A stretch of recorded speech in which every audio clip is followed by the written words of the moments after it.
স্বজন যখন ফিরতে থাকবে কবর দিয়া, তখন মৃত্যু ব্যক্তি এদের ফিরা যাওয়ার পায়ের আওয়াজ কবরে বসা শুনতে থাকবে। ইয়াসমাউ তারাআ নিআলিহিম, শুনতে থাকবে, আর সে বসতে থাকবে, এরা রাইখা চলে যেতেছে। তখনই দুই ফেরেশতা আসবে, আয়েশা প্রথম প্রশ্ন করবে, মা কুনতা তাকুলু ফি হাদার রাজুলি মুহাম্মাদি, বলো ওনার আদর্শে তুমি কতটুকু আদর্শবান ছিলা।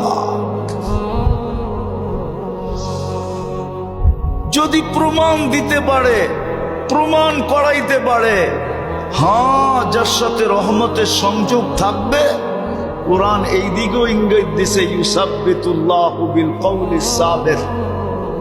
দুনিয়ার যাদের সম্পর্ক ছিল ওইখানেও আল্লাহ ওকে ভীতু করবে না,